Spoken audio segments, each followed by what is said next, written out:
kasama. Kasama pa rin ang school, ang church, mga kapatid sa pagpapatakbo.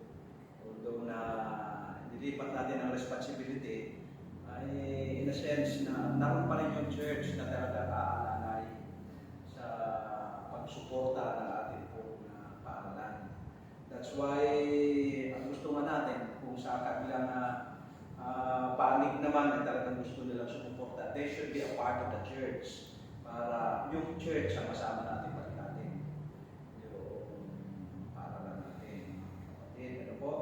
So, we don't know what lies ahead, but we are praying na the soonest, ay ma-resolve yung mga ilang bagay na usapin tungkol po sa ating paaralan. Kasi talagang gusto namin na talagang yung church ang talagang paaralan. Pero hindi natin alam kung ano pagkakalan ng Diyos in the future. So we will pray talaga. Panalangin natin mga kapatid. I believe that there is power in prayer. Iluhod natin sa Panginoon at hilingin natin yung kanyang divine intervention, ang kanyang talagang pagkakasiwa kung ano pinakamabuti po para sa ating paaralan. I was comforted doon sa inyong mga sinabi at sa magandang report during the past management na napaunlad natin ang ating paaralan in terms of physical, yung ating mga building, in terms of financial, na although na nakaranas din tayo ng mga financial challenges pero hindi talaga kagaya ng ibang mga schools natin.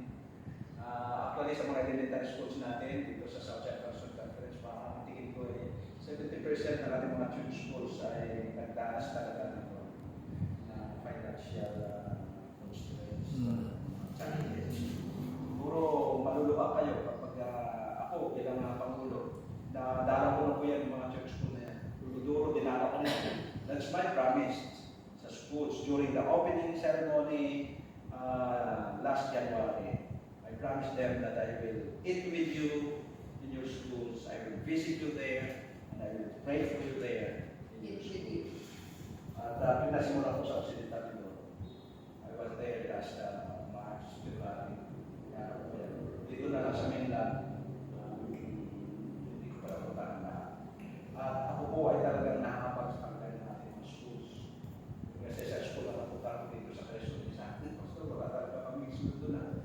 Ilang buwan na talagang nagsusurvive na kami sa mga bigas-bigas na bigay-bigay ng mga kapatid. Pero minsan, pinagatiin naman namin yung koleksyon sa 10,000.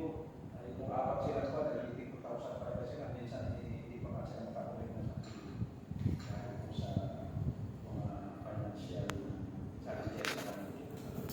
So, but ako pinagpapasalamat, I was delighted to hear that our schools here ay hindi nakaranas ng ganong mga nagsubok o mga challenges. Although na minsan ay mga delay sa sweldo pero napayaran.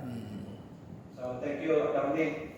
for your good leadership sa ating paaralan. At sa mga lahat ng mga members ng ating school board, maraming salamat sa inyo. Siguro magluba kung mabigyan natin pasasalamat sa mga members ng ating school board. Some of you will continue to serve as a siguro board. Ano po? Kasi nag-approve naman ng church dyan kung sino po ang mapapasama sa new management. So,